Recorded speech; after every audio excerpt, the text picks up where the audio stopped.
Steve, are you good? Thank you. And good afternoon, everyone. It is Tuesday, June 25, 2024. It is just after 4 p.m., and this is a public meeting of the West Bend Joint School District Number 1.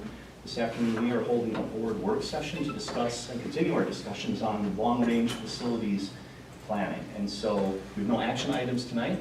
But why don't we begin, for the benefit of the record, with a bit of a roll call. We'll just go around the table. I'll start. Chris Swigert, school board member. Why don't you go this way? Okay. Jen Wimmer, superintendent. Katie for EUA. Ryan Treckle with Findor. Andy Sarno, School District Business Services. Quinn Trupel, Director of Curriculum and Instruction. Melanie Eargott, School Board Member. John Donaldson, School Board Member. Chris Jenkins, School Board Member. Dean Kruger, School Board Member. Chad Timez, School Board Member. Kelly Lang, School Board Member.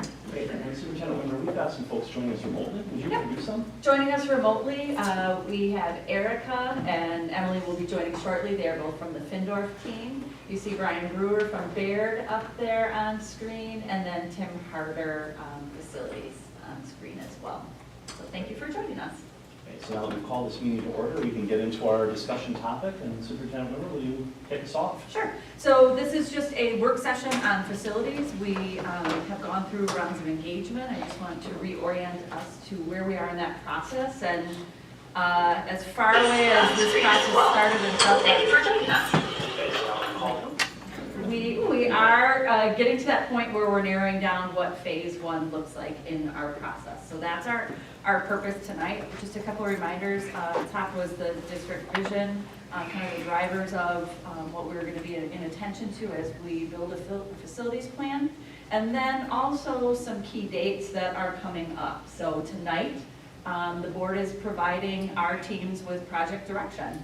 So are we going to referendum? What's that total cost so that we can turn around and be ready for our next work session, which is more detailed presentation on July 22nd. And then just a reminder of those deadlines around any action for a referendum question statutorily occur in August. So that's kind of the purpose of tonight and some of the work ahead.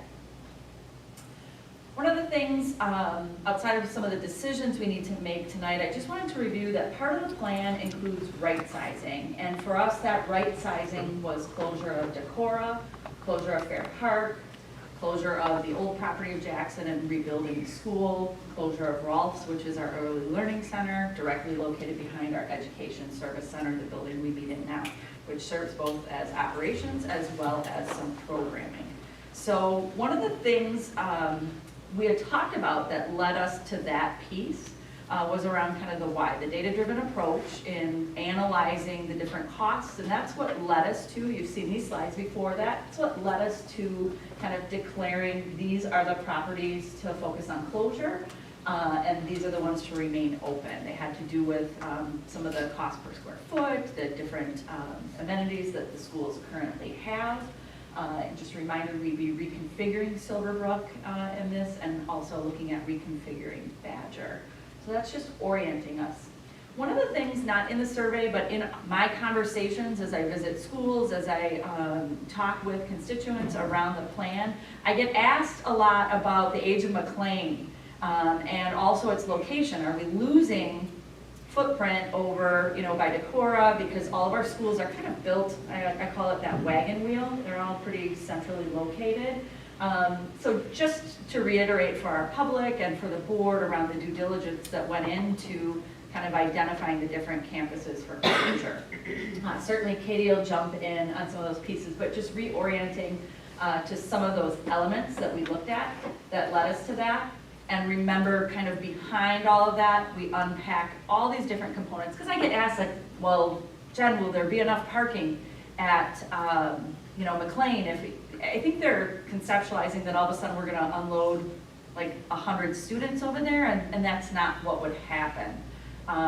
So they're kind of projecting some of the boundaries or thinking it's going to be, a much larger campus than perhaps what we know it will be. If you take a look at any of the subcategories, you can see that McLean consistently scores higher than Decorah if just comparing these two schools in almost every category. And there's, there's plenty of detail behind each of these scores. There's even subcategories within each of these, and we have a lot of detail behind those that justify those scores if anyone has detailed questions for why. And again, not a lot, but I just know as I talk to people in the community, that was a wondering. So I wanted to make sure and surface that. So it's certainly not an overwhelming, but just, hey, did you look at?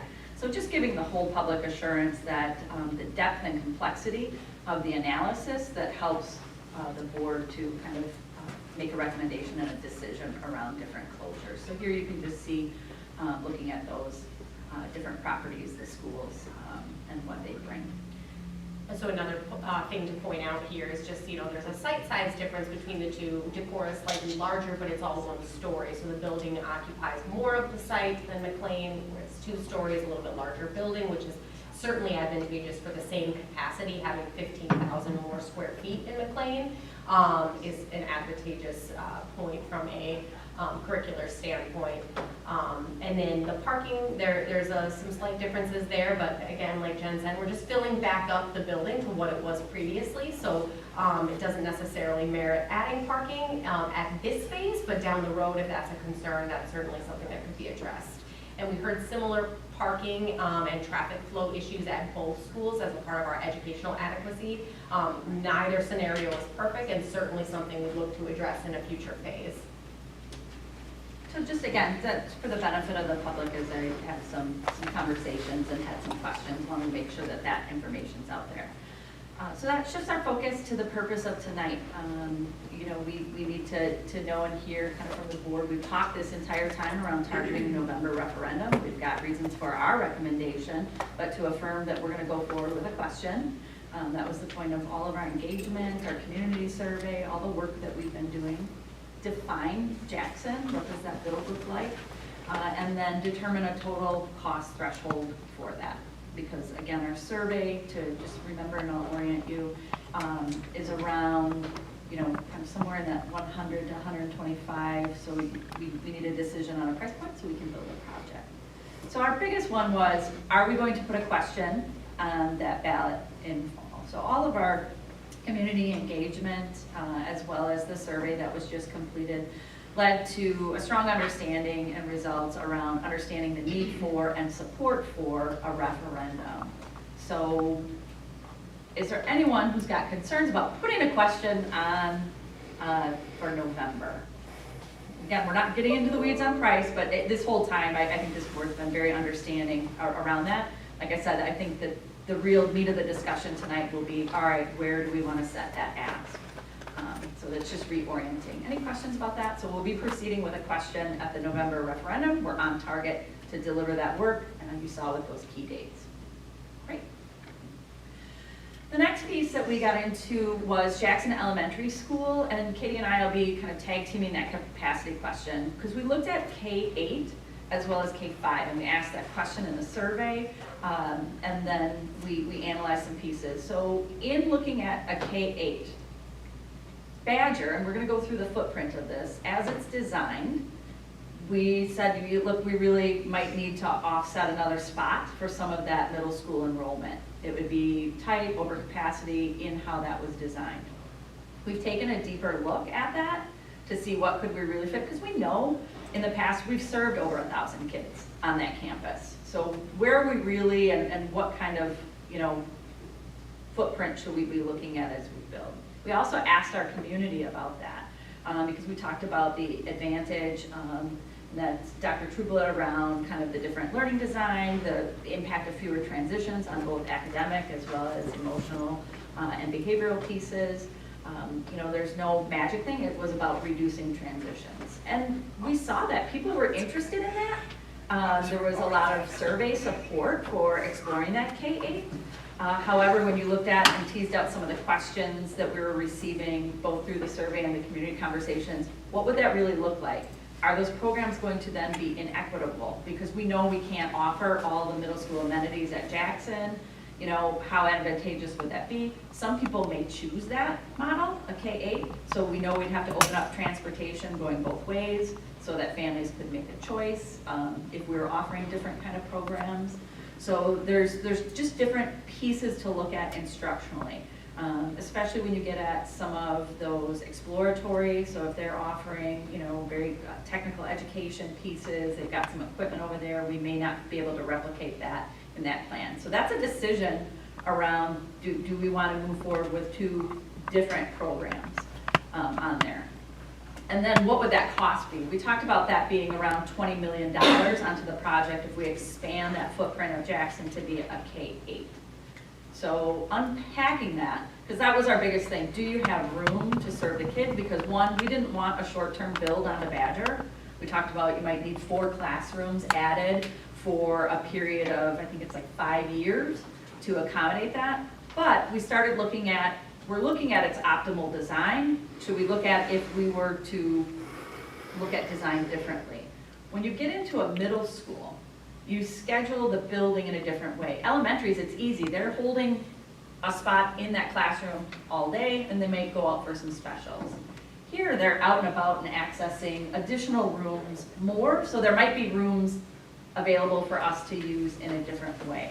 So some questions came up around capacity, the different kinds of capacity, and what we could really serve there. And I'm going to defer to Katie Sure. as the expert on, hey, there's a lot of different numbers here of what we could do. Sure. So when we did the facilities assessment, we analyzed the amount of classrooms that are currently used for core classrooms, and then where certain spaces were underutilized and could be taken over as an additional core classroom to then increase the current capacity.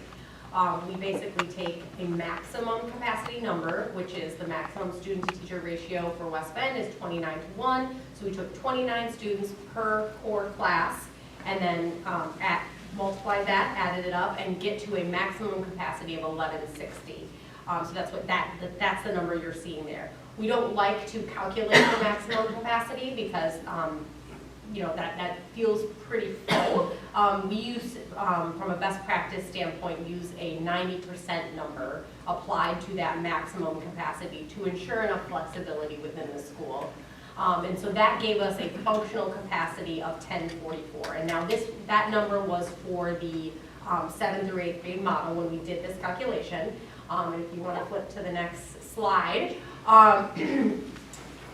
We then went back when reconfiguring the building as a 6th through 8th school and looked back to how we designed the school back when Badger, the primary addition was done to Badger. So looking at the kind of ideal format for a 6th through 8th school, which is having 12 core classrooms per grade, 4 classroom houses, which looks like what's highlighted on this second floor plan. So the capacity changes a little bit, and as compared to the enrollment projections for the year 27-28, that results in a net loss of 135 students if using the ideal capacity. Now this is obviously, like I said, the ideal conditions. When looking at how we can create a more equitable experience for Jackson and seeing if we can fit some more students in the school, we looked at the next plan, which is looking at taking over some of the center spaces that are currently used as support spaces for core classrooms, which then expands the capacity of the school to 1096 at functional capacity. So remember, that's not the maximum still. And then we have a net positive number as compared to the projected growth for 27-28 of about 22 students. Now, knowing that enrollment is going to continually decline over the next 5 years that the APL report projected out, this is essentially a short-term pain, and it still fits comfortably within the building to get back to that long-term ideal scenario for Badger at that 12 section per grade school. So, as we said, so each one is designed, each floor looks very much like this. You've got those two where prior, so just that attention to the middle, so you can see those are large, full-size classrooms. We're just shifting their use in that.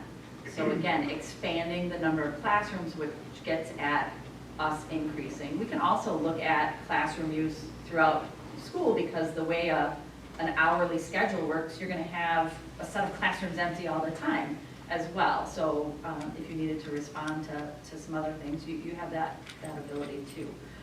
But that's why when you get at some of, to Katie's point around the different kinds of capacity, how the capacity numbers could change because it's how you're using the space. But I think the other piece that was really important too was that as we look for efficiency, or we look to maybe modify the design or how the space is used, it doesn't mean we're loading more kids into a classroom to shift that. We expect to, hold true to the same staffing, student ratios, those pieces, because sometimes I hear that when we're like, oh, they're just gonna load more kids into a class, and that's not what's occurring. We're still using that same standard and just applying it, but this is how some of those numbers shift.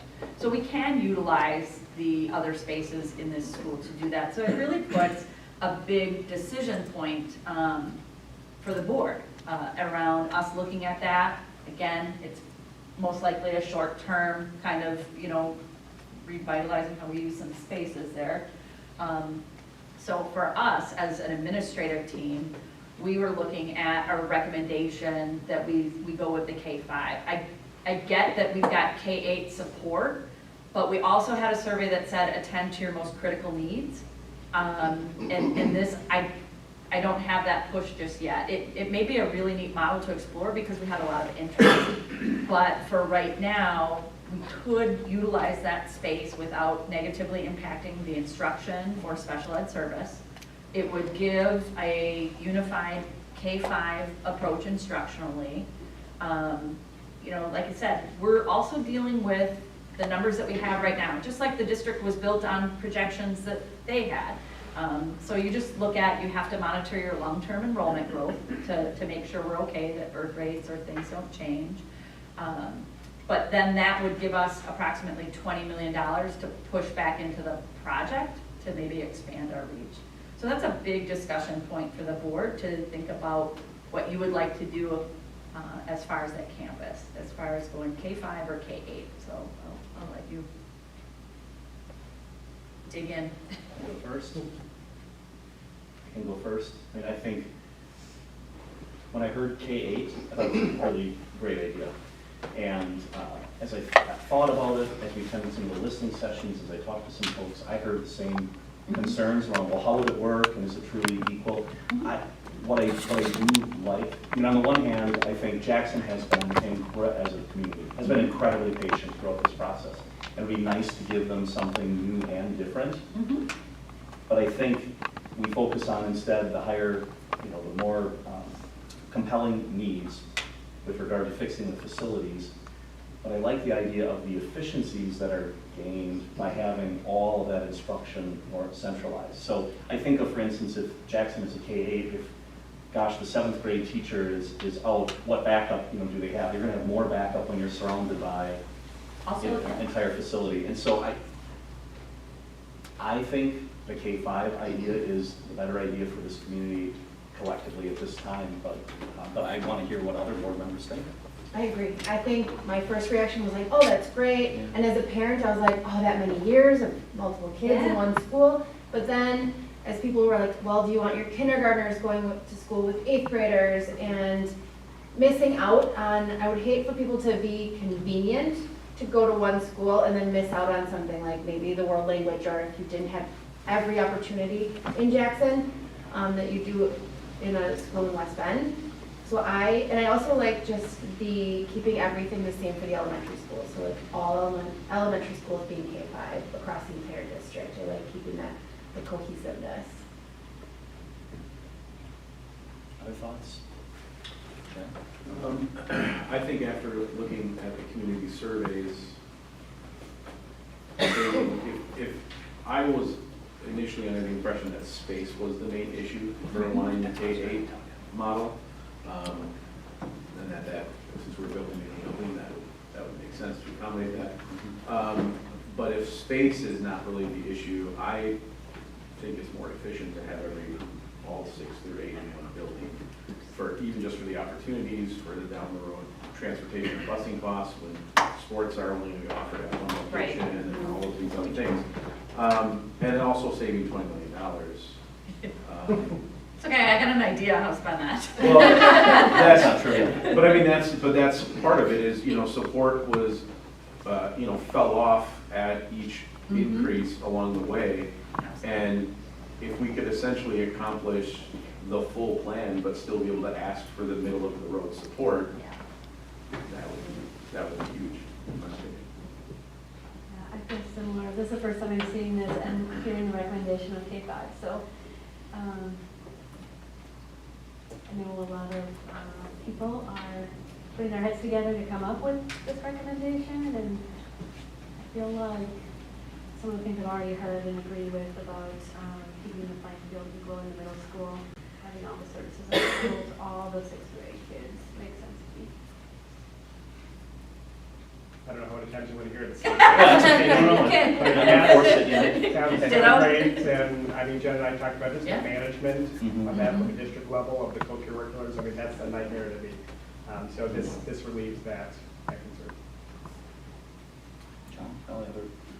I mean, Echoing. just echo everybody else, I mean, yeah, I'm kind of with Chad, I thought it was, you know, it was more of a space thing, kind of what we were going that, but if functionally we can accomplish what we need to with a $20 million less, you know, a bill on top of it and keep everything kind of uniform, I think. Yeah. K-5 is a good, I think that's what the community is kind of supporting anyways.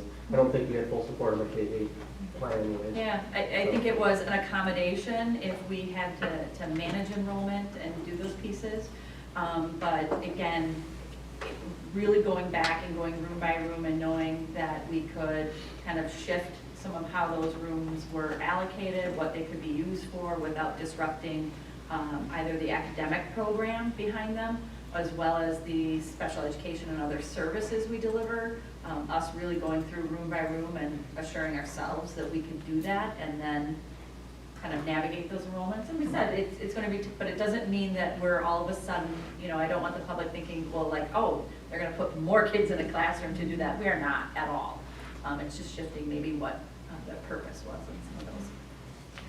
Yeah, I guess I pretty much feel similar to everybody else. I really like the idea of the K through 8, but I kind of like that like small town feel, you know, like they could have their own little, but I understand how, you know, it would be more efficient probably to kind of keep it consistent across the district with the K-5, so. And like we said, you know, there seems to be interest based on the survey, interest in exploring that idea or doing that. And it's something you could explore now, but as we have to focus on those critical needs and those pieces, they kind of outweigh that exploration at this point, if I can make it work. And, you know, to the point too, I think the community would expect that of us and appreciate that of us. So then with that, we would be narrowing that to a K-5 in our project. So just a couple, but first of all, thank you for bringing a great choice to us. I think that was a great idea to explore. I wouldn't have thought about that originally, so that was excellent, I appreciate that. The other is, I guess, just from a risk perspective, right? So it is going to be a little tight, but as you've mathematically demonstrated, certainly not unmanageable. But I suppose if all of a sudden, wow, you know, 100 families moved in, we may have a different, we just need to. We tested on 100 extra, Oh, actually. really? Okay. So we did look at, and that swing could be anywhere from 25 to maybe 40 in a year, but we tested on 100 extra to determine if we could. So if all 3 grades, 100 extra showed up, what would we do and could we do it? But as you said, we need to look at enrollment growth. We're looking at projections that are in front of us. Is something shifted with all of a sudden birth rates, things like that. You also have, you know, a few years ahead of that impact hitting you too. So we feel fairly confident in making that recommendation, knowing that, again, we're not overloading the classrooms, we're not disrupting the program. We just might have to think differently of how we use the classrooms during the daily schedule. Great. All right, so let me show you how to spend that money. The next piece is then, you know, we need a target. So all of our teams are just chomping at the bit to know kind of where that target is. Now you just shifted what 100 million meant, right? And we know that our survey talked about somewhere kind of in that 100 to 125. We tested 150. No one recommended moving forward on that, so you don't even see it. So we're just saying somewhere between those 2 numbers, right? So I would anticipate a conversation tonight.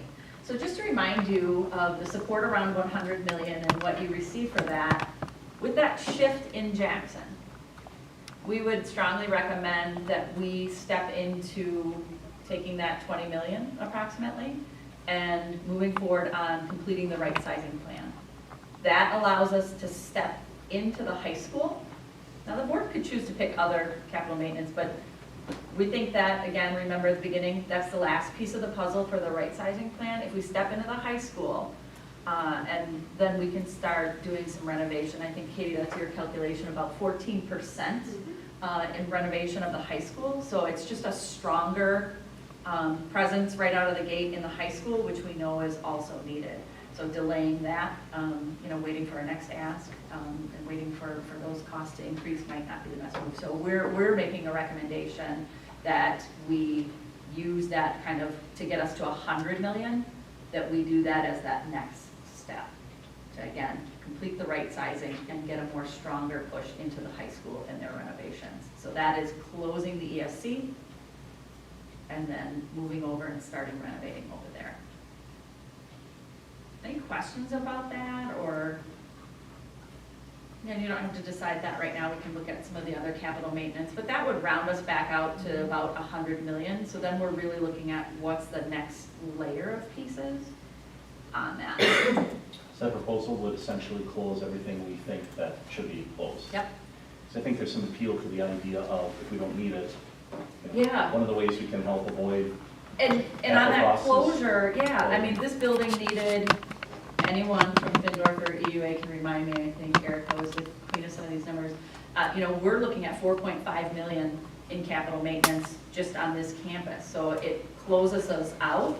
I don't have to trip into running into any kind of maintenance I need to do in the next maybe 4 years before I get to ask again, or, a couple of years. And then that's not even counting the savings that you get from the operations. I don't have to operate the facility. That was just the avoidance of costs with the capital maintenance projects. And that slides too ahead if you need to. Yeah. So again, I'd like to kind of think about that piece right now, because that's certainly our recommendation. But we can dig into a little bit more. We're going to get into some of the capital and remember kind of that capacity and what those impacts would be before we ask you to kind of define where that line is. So, Just a question, Yeah. did you not do one of those for 125? yeah, we'll get into some of the capital, what that looks like. So just a reminder around those different points and what the financial impacts would be. Andy can certainly speak to this more. This is a slide that you've seen before, was part of our community engagement. Worked on these numbers with the support of Brian and his team at Baird. Remember Brian's presentation, we certainly have capacity to ask, and then it was just around being sensitive to our community and our taxpayers and finding where that piece was. So we actually tested and looked at all these. Do you have any questions around that for Andy or for Brian, who are here with us? So then we talked about we had tested the 100 million, we had some financials around the 125 million, and then we just did a middle ground so people could get oriented to what that impact would be. I don't know, Andy, if you want to speak any more to this piece. We just knew that the board was going to have to face a decision about kind of setting up a price tonight. And I know you're always thinking about being good stewards of taxpayers' dollars and what that impact would be. So we just kind of picked the middle for you to see that concept. Brian, you've got an estimated interest rate of 4.75. I'm assuming that's what word do I want to use?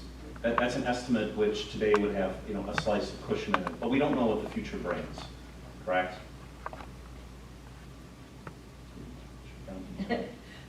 Brian, can you hear that question? Right now, Wait, Brian, we're around 4. you froze for just a moment. I want to affirm that you heard the question around the 4.75 and what kind of cushion that might have in it. And then if you could restart that answer, we missed a little bit of it.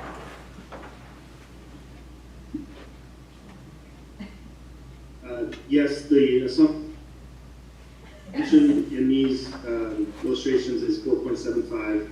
Now, the April referendum approvals that we're finalizing have been coming in right around 4.2. So we're about 0.5% lower than what our current estimates are for these illustrations.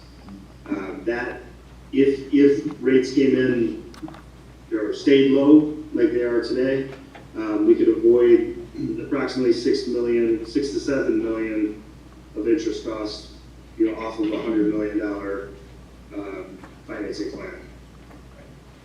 Thank you. So again, that was just for kind of keeping that perspective in the back of your mind as you make a decision around price, what that potential impact is. So then we're looking back at defining phase one and getting our arms around what that is and what its price is. So the one variable across all of those price points is how big of a chunk, you can see it highlighted, of capital maintenance that we take on in that. So again, that's if we added in red there and got us to the 100 million to execute finalizing the right sizing plan and stepping in more strongly into the high school in phase one, then it really puts that variable around how much capital maintenance we take on. And we certainly have capital maintenance needs. If you recall, there's still 170 plus million in capital maintenance needs over there. But again, kind of our closure plan helps us to avoid costs.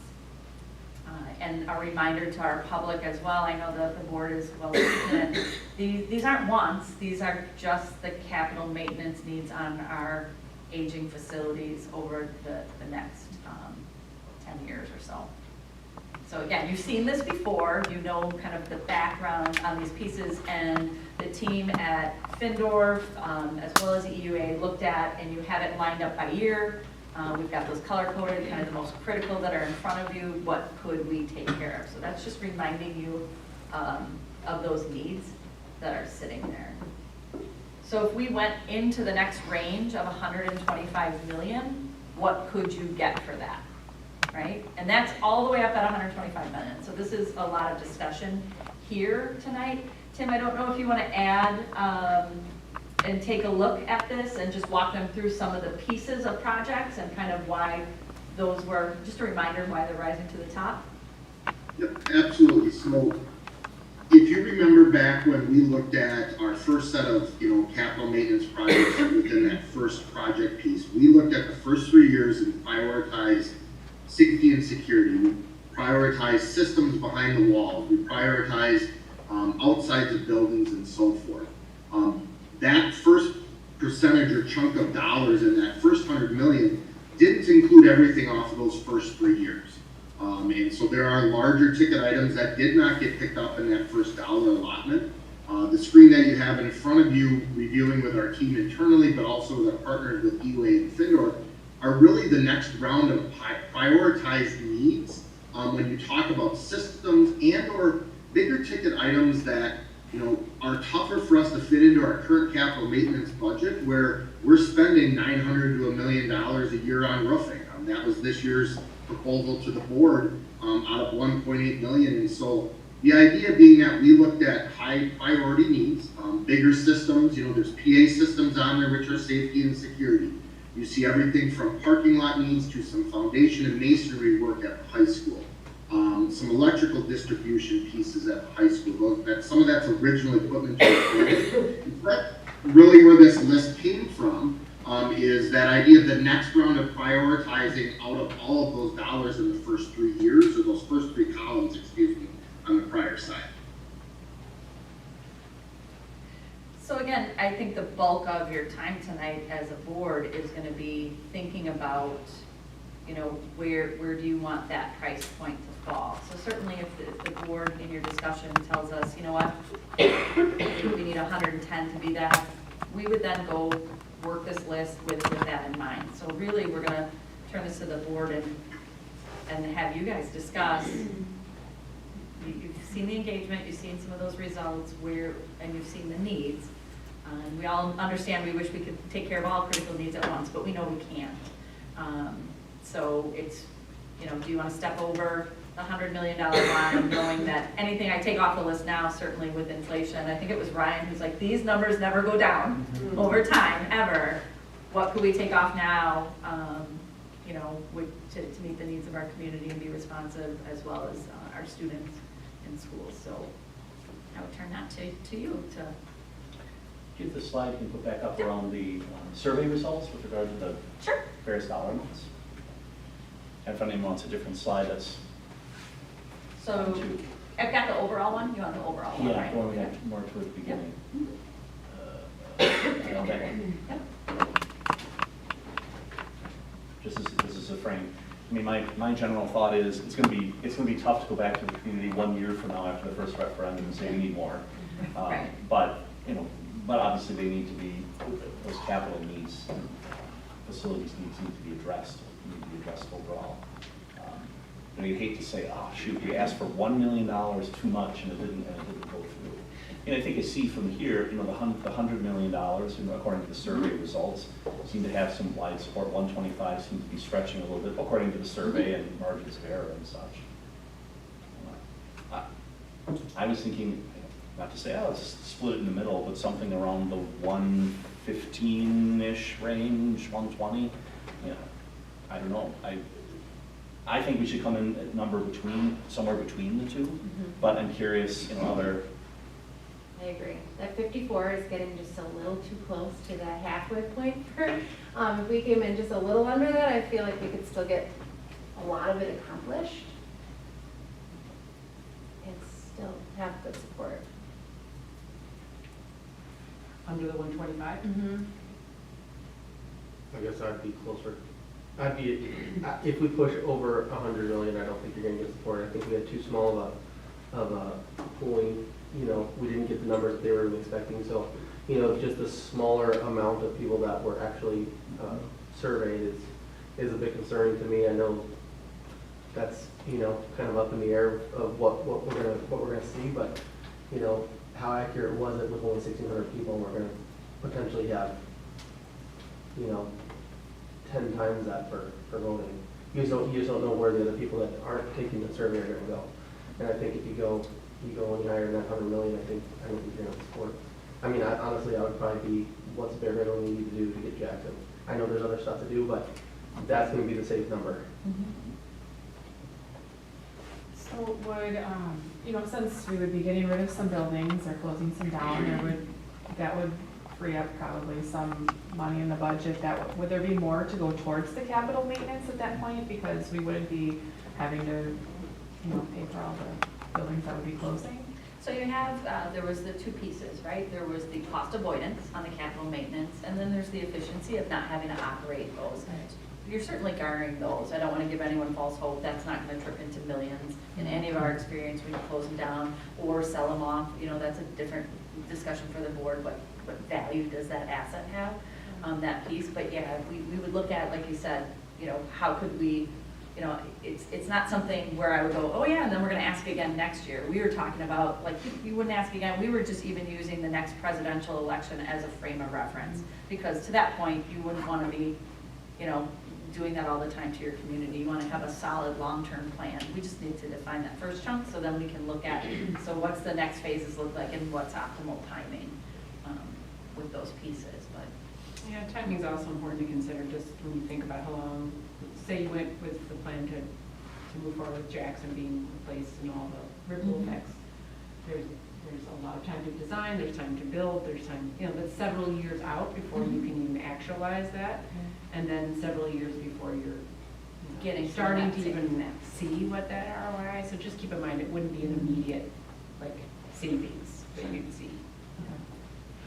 And going back to the slide where it was talking about the replacement of the parking lot, how much of the parking lot is that referring to?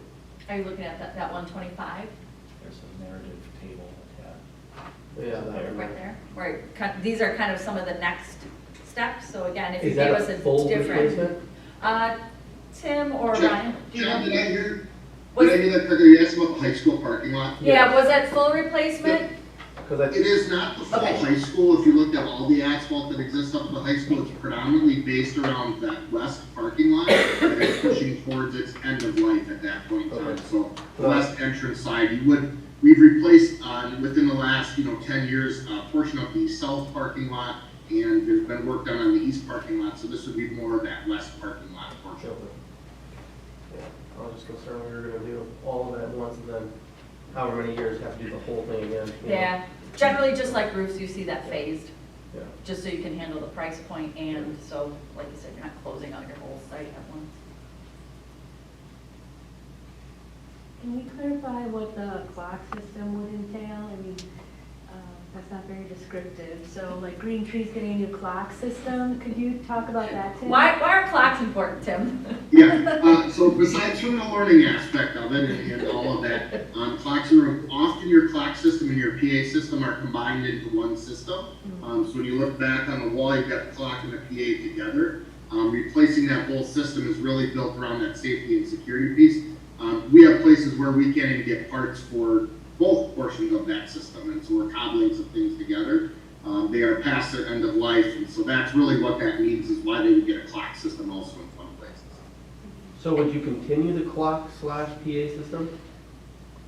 We would look at that design piece, but that is pretty common to have a classroom clock at some point in the classroom. But with a PA attached to it? Is that With a PA attached to it, it may or may not be in the new systems. Also, your new system would all be digital and run over your network. Sure. And controlled that way instead of analog. So we're often working on an old analog system for both in terms of what we're looking at for our PA systems, which also then integrates into our phone systems and some of our other safety systems in the district. So having those accurately working is very important. And there's not a system that you can get both separate, because it just seems one goes, you have to replace the whole thing, can't. Yeah, you certainly can nowadays, John. You can get them separately. It would be what we would look at within the project as we go forward.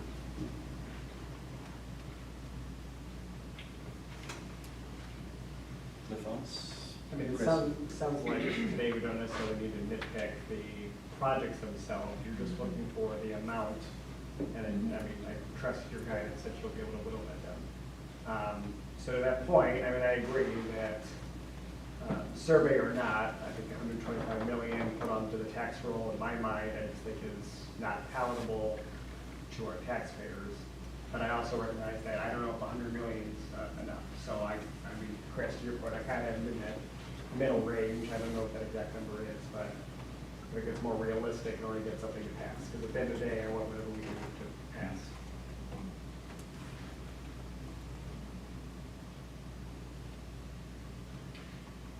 Tim, it's probably an unfair ask, because if we had 150 million, we could find very, very good things to spend on. So it's not that issue.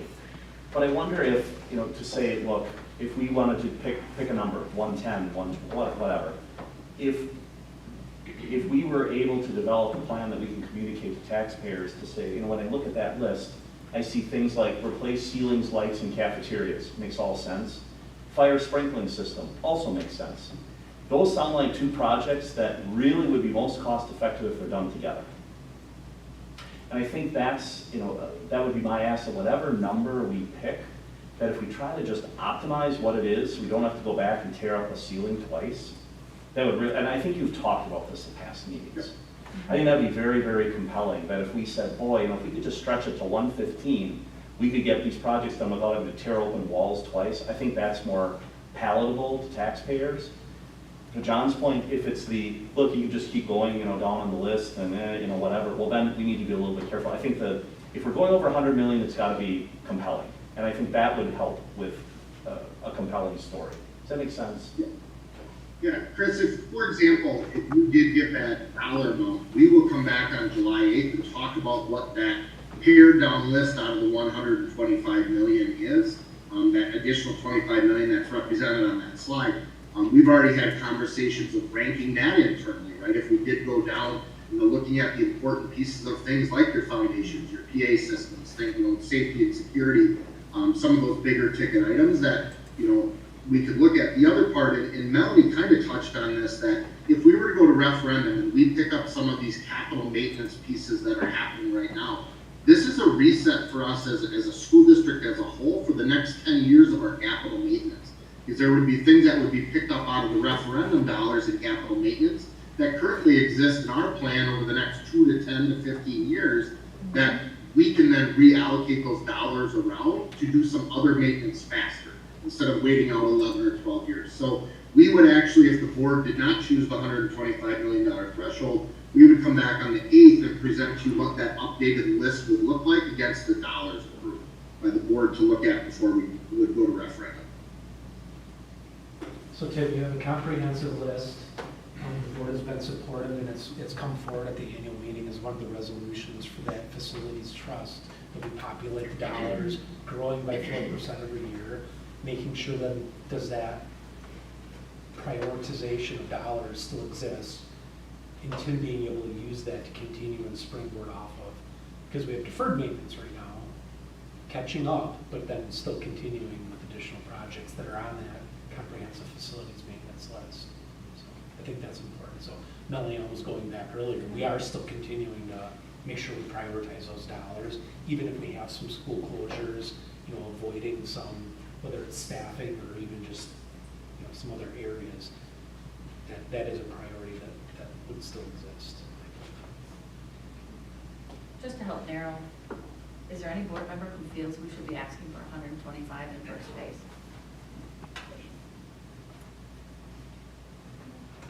I'd love to. See, we're closer, we're one step closer, you guys.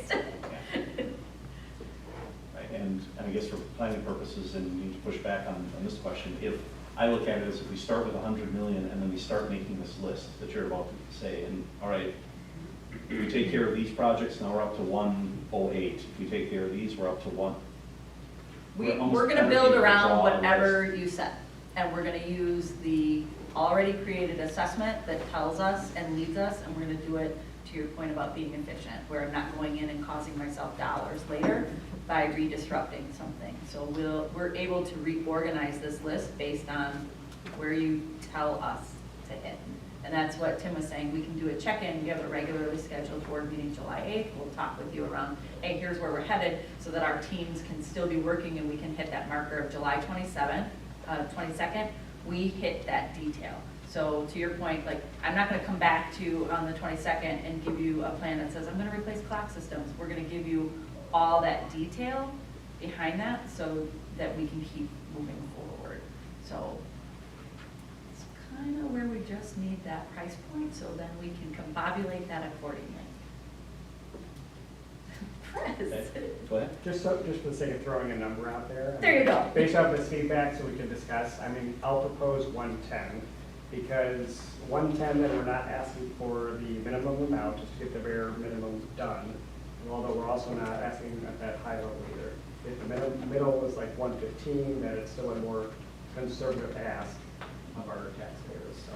For the sake of discussion, I'll just throw that out there. Yeah, typically the minimum amount would be about 80 million to get Jackson built, right? If Because you that's where we were really at. did that, That's where we were at for K5. yeah, the K5, I have it on an earlier slide to tell you how much it was. 50. And move that into the high school. Yeah, but those pieces are gonna have to be done anyways. I mean, I'm just saying, I don't think not getting that extra money is gonna stop that from happening, because it has to be done. So if we're just gonna ask for the money just so it's a little bit easier for us to balance the budget, I think that's wrong, because we do have capital maintenance budget somewhere. I mean, if we have to shift stuff around or do something else to make sure that we're using the money that we already get the right way, then I don't know. I'm not gonna be on board for going over 100 million. I think 100 million is gonna push it anyways, and that already gets us 20 million more than we need just to do Jackson. So we had 20 million extra to do capital maintenance across the district. So I want to just rephrase around 20 million more, but it's not more than what I need. I still need all of that, but Right. it's a more palatable ask, to your point on that. So again, in ours, we're just going after the most critical pieces in our projects. There's nothing fancy in our work. The 100 Yeah. million also allows you to implement the closings, right? Right. The consolidation, the concept of Right. getting to that operational efficiency. Yeah. Right, to defer all those other costs and to start slicing off operational costs. So, to your point, then building more into our future budgets potentially. And that additional 20 million to close the ESC and move it into the high school renovates about 14% of the high school. It does have a domino effect. And to everyone's point about efficiency, it's advantageous to then pick up some of that capital maintenance work like fire sprinklers while you're doing that renovation, so that not only obviously it's more cost effective because you're doing it sooner and you don't have the inflation down the road, but you're doing the same kind of scope of work in that general zone. So really that 20 million was kind of the minimum to get the ESC to the high school. It wasn't going really above and beyond that. And it's just So you're telling me if we only get $80 million, we're leaving all the schools open? No, you could still close schools. That's what I'm So- saying. so So then- we are asking for an extra 20 million over, that's what I'm saying. Those things have to happen anyways, just to be utilizing the district the way it should be. We are way under capacity at schools. I mean, Silverbrook has half the school closed down in sections because they don't have enough students to fill them. And the same across the other buildings. It's To like- bring up a really important point, and that's one, once we kind of know what that threshold is and know what phase one is, then we have to do the same thing, which is, and if it fails, also what happens. And that plan has to be worked on simultaneously so that you as a board understand, our community understands, to John's point, I'm still gonna close some things. You know, voting no doesn't mean you get to keep your school open. I still am gonna have to close that. How I can renovate, how I can create, you know, ideal educational conditions, what I can do to do that, or the pace at which I do that might shift. But that is also a plan that we have to create, so that we bring that forward to the community so that they know and understand that too. This may be an unpopular opinion, but I think that if we only ask for what's needed for Jackson, I think it actually will be detrimental on West Bend voters. Agree. I'm not saying that to minimize anybody's importance, I'm just saying, I think it's just human nature. When you go to the ballot and look at it, if you're a lifetime West Bender, even though clearly anyone who's involved in the district understands the importance of integrating the Jackson, you know, that it's a whole community, it's not just Jackson, we're not benefiting just Jackson, I still think a lot of people read it that way. And they're like, well, I don't want to pay more if all we're doing is put a new school in Jackson, like nothing happens here. Well, I all paid more when it was just all the update West Bend. I understand that. I'm not speaking to me personally. I'm saying I feel like you will definitely, I feel like that opinion will be out there. Yeah, well, and that's why I'm saying 100 million, I think is my threshold. No. I don't think I'm gonna go a penny over it, because that does update some of the stuff we need in West Bend also, to get things moving along quicker, so, yeah. And again, that shift in discussion around K-5 did create opportunity for us to attend to things. So that decision and directive, kind of direction for us to go in, does, to that point, get But I us also there. think that just shows, you know, a level of just responsibility of what we're using our facilities for in the community. And I think that's gonna go a long way, just saying, hey, you know, we found other ways to save some money on this project and do what we need to do for a little bit less, so help us out with the referendum. And I think that's gonna go a little bit further than we. Yeah. So our purpose is our work session, if we pick a number, 100, 110, 120, whatever it is, you're coming back to us with, this is what you would get for it. And Here's that's the the detail time- of the project. Yep, and that's the time we get to decide, you know what, if that's what we're talking about, 105 is more appropriate, or 115 is more appropriate, or 100.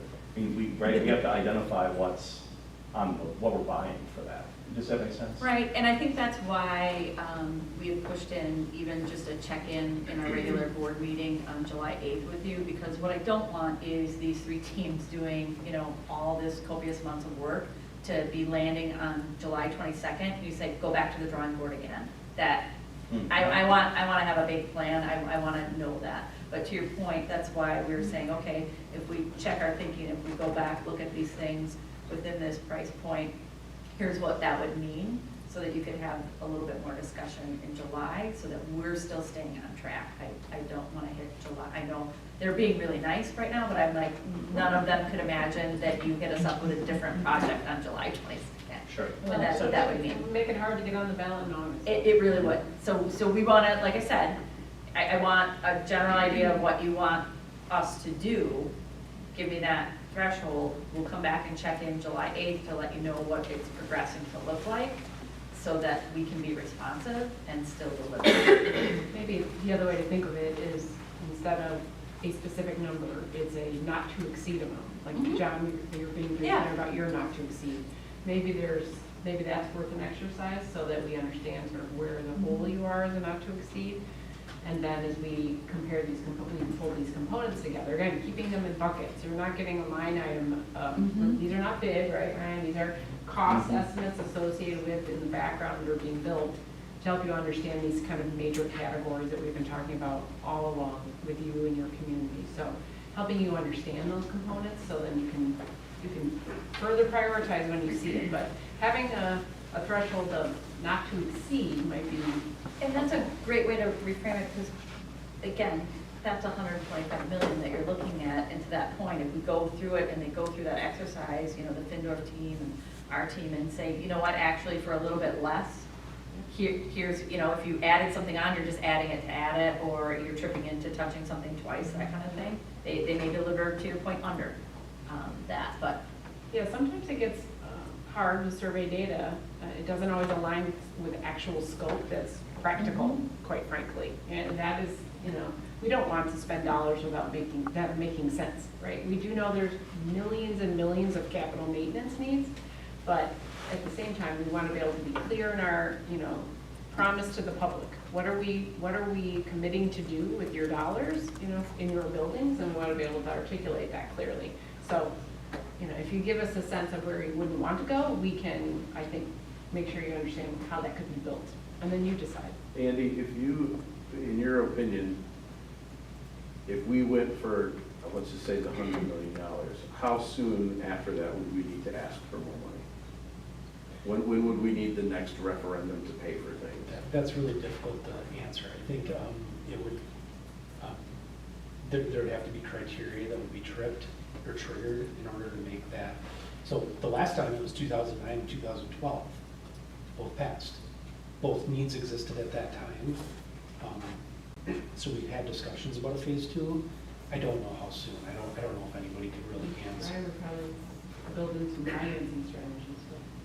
Yeah, and that's different. The financing strategy and being able to structure the debt through the different issues. Is it going to be one debt issue? Are we going to do it in a couple of different phases? Give ourselves some flexibility to allow ourselves a financial opportunity versus the actual need driven by, hey, we need to put an addition onto Jackson because all those open enrollment kids came back, or vouchers went away, or there is a need at Badger. I think that the downside to the problem that we have is we need to ask for a definitive dollar amount, but that's not really the actual cost.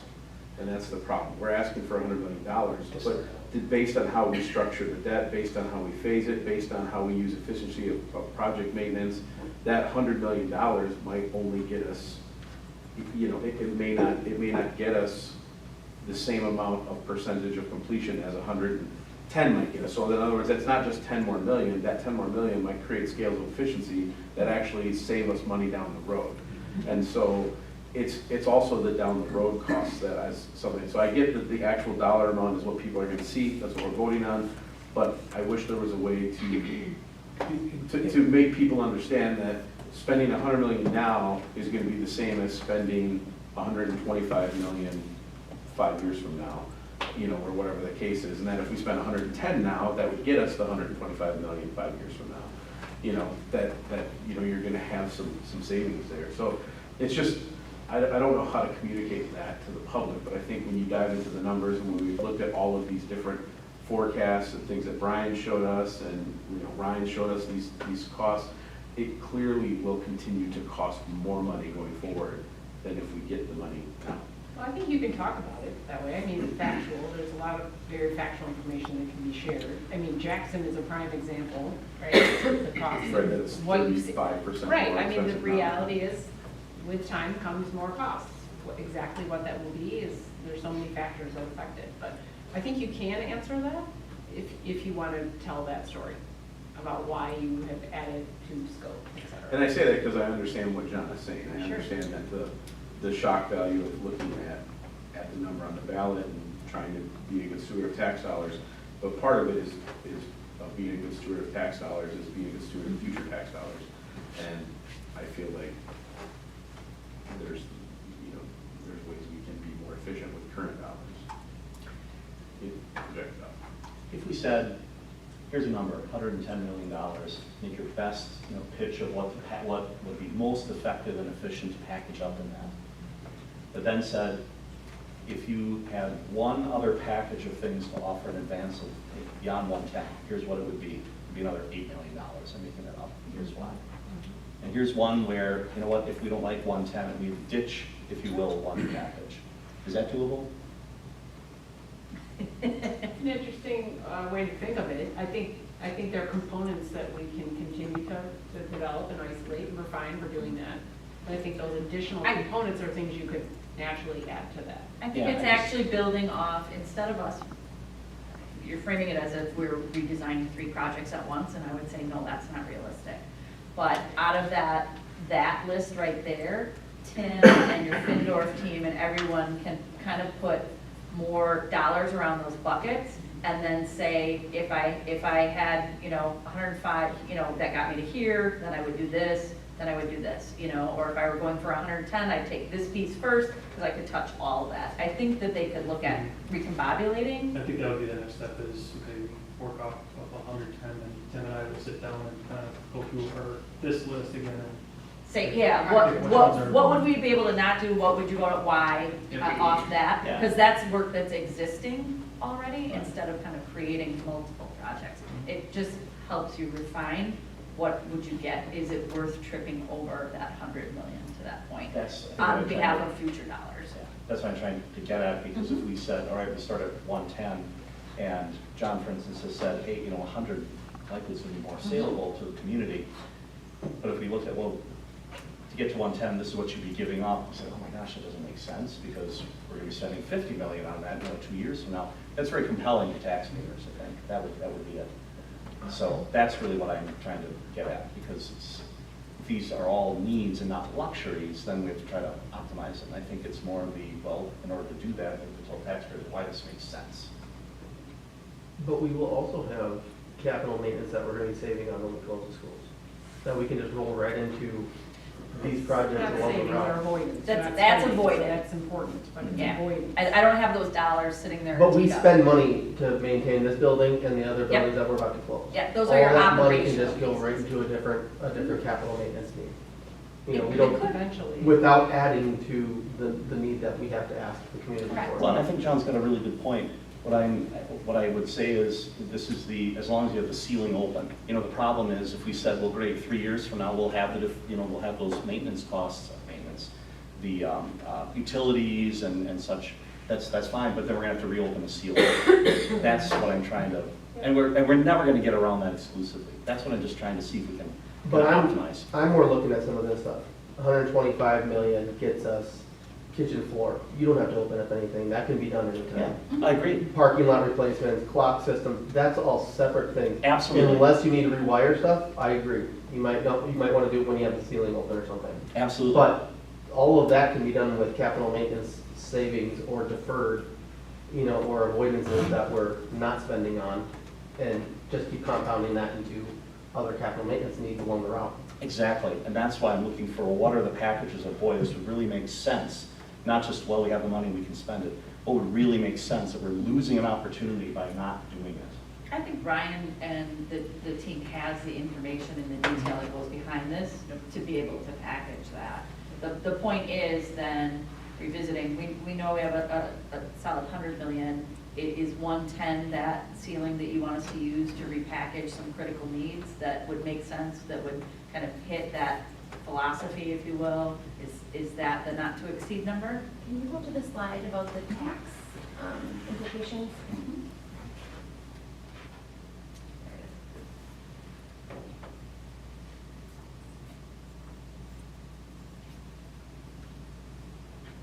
I mean, if you're looking between that 100 million and the middle, the 111, going even a little under that, I think these are going to be this is the story to tell to people. When you're talking the difference of 100 or 110, to me, this is where we need to figure out how to capture this for people's. So to me, there's not that big difference between 285 at the lowest tier, or the highest tier here, 285 and probably 300 or a little over 300. I think the question is there's a difference in the total number. Right. It's not a terribly substantial difference in the tax impact. Like to each But individual. what matters most Right. to your community as you think about that? Right. 95 cents versus 105 or something like that. Spitballing, right? feel like we'd be safe and invested. I mean, we should be investing in our kids. I don't understand why we're being so cheap. We wanna make sure that we are, these projects that are being brought forth are for safety and security, which is a goal that we are looking to achieve.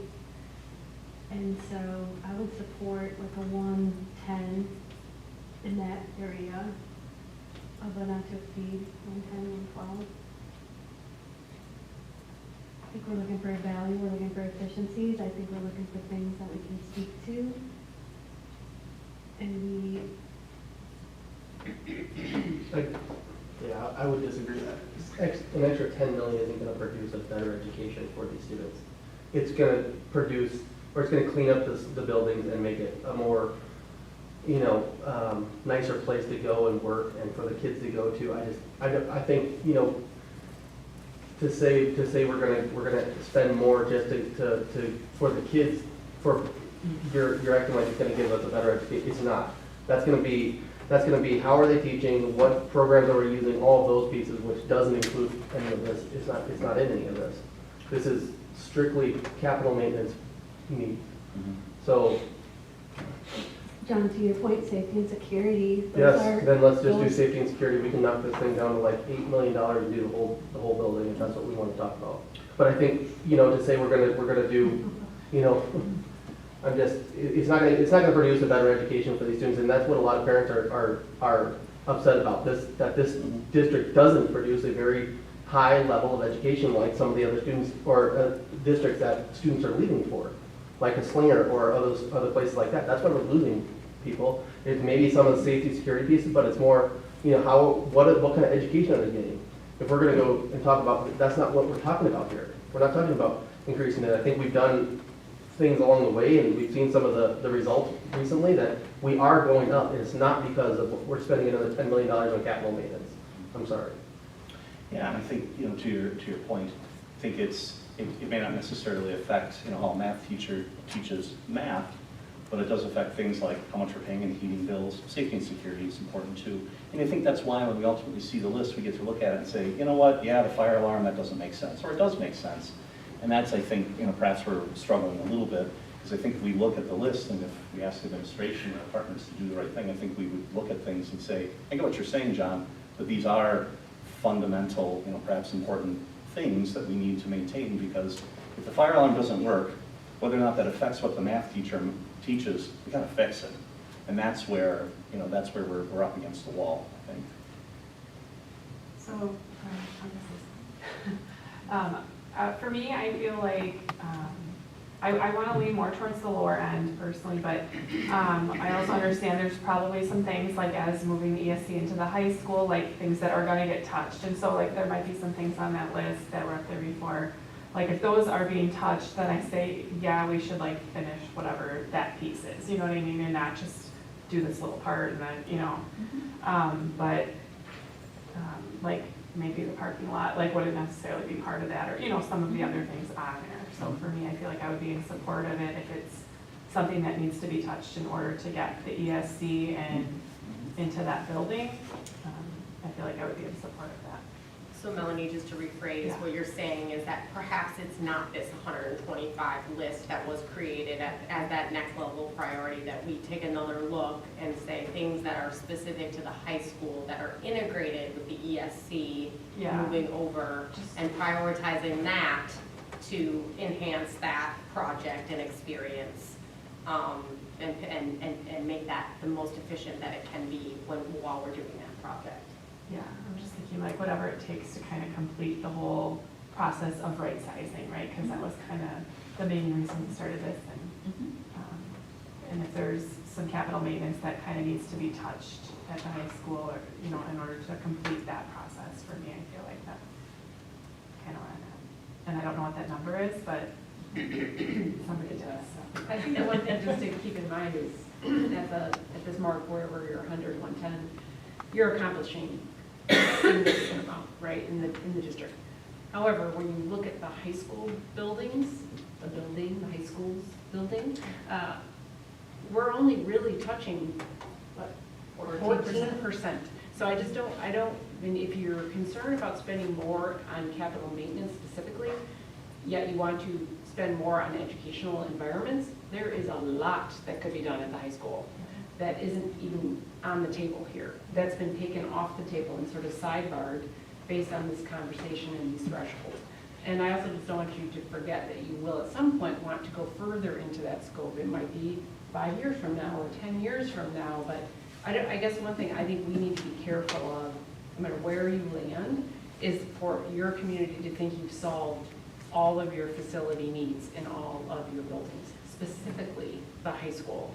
Right? We're trying to really be targeted and focused, and this effort with the right sizing of the ESC creates an opportunity to move and address some of that.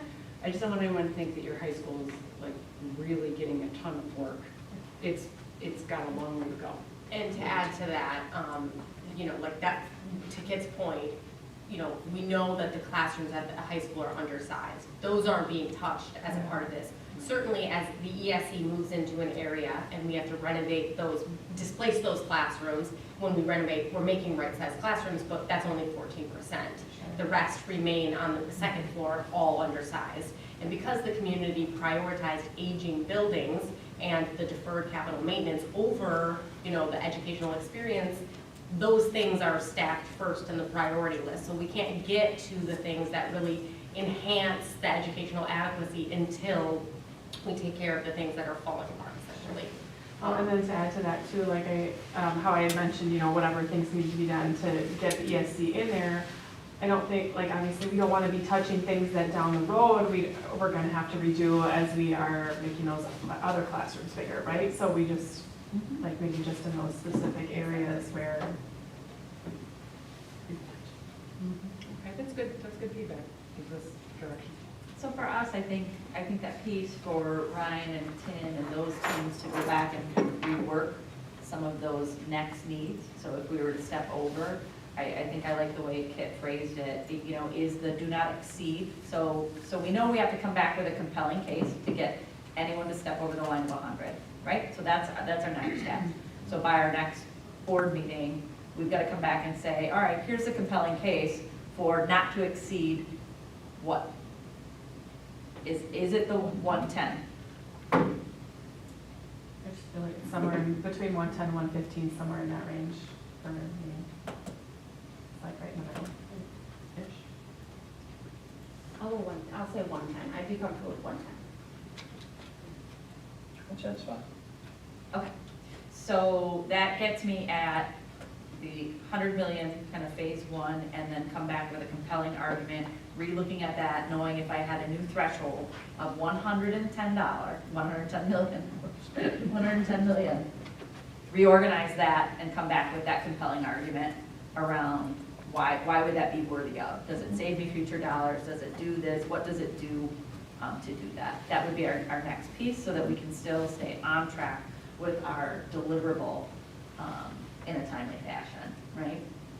So in addition, we had Tim slated July 8th to do a check-in, because we were talking about some things like geothermal, some things like that. He's been exploring that around some decisions that would go into the project. So we'll just plan on having that part of the conversation as well. And then that still puts us on time to deliver the phase one project July 22nd in a board workshop. Again, that was a regularly scheduled board meeting. We're just flipping it to the workshop format. And then still tease us up in advance to have adoption of your resolutions in advance of the statutory timeline for, again, fall referendum. Does that make sense for everyone? Any questions? Your questions? That's okay. That's exactly where we were teeing it up. So behind the scenes, Erica is actually, We've been working on it here together. so this is what we just said. You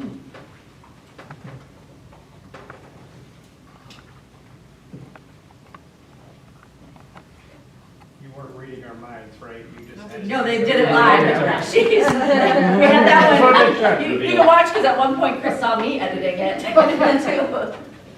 That's why I had to reboot that, to grab that slide. Right.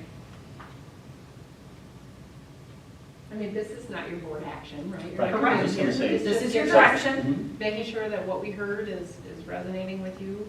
I think what we heard is we've got some detail to support going above 100, what that might mean and what that might look like. Like you want, I think we're looking at trying to focus around that 110 mark. I also just want to clarify the last comment there about additional capital maintenance projects. Yes, if within the budget, right, we're saying if we can find a way to make that work within this not to exceed. And then I also was hearing focusing on the high school in particular. Is that an accurate statement? It doesn't mean we wouldn't do something else that Tim and his team really feels critical, Yeah. potentially at another building, but just a sense of direction about that capital maintenance. Yeah, which is separate, above and beyond there is some changes that are gonna need to be made if we close these other schools. There is some capital costs that will need to be spent to make some adjustments to the buildings that exist. So, I mean, this is capital projects above and beyond the right sizing. It's just, I think all of that scope is it really, as this moves forward, it becomes the dollar amount that you're asking voters to, and that is the dollar amount language, so that was done purposefully. Your ballot language says you're asking for authority not to exceed. So, come an amazing bid day, 2 years from now, I don't know, right? If you only come in at 102, you can only borrow 102 if that's what you wanted. You might have authority for 110. I will say not that many districts do it that way, but that is that is within your purview. But your question gives you that permission up to them. So it's one way to do it. Any other takeaways you'd like us to capture here? We don't already. It's a really important step. So again, we'll do that kind of preliminary check back in July 8th during our regular board meeting with that detail, and then we'll still stay on target for our July 22nd, the larger piece. Okay. Look forward to the next piece of analysis. Right? Any other Questions? questions? You know what's kind of in front of you. We know exactly what direction we need to go in. With that said, thank you for the time and the discussion tonight. All right, any objections to adjourning? No, we're adjourned then. Thank you, everyone. Thank you.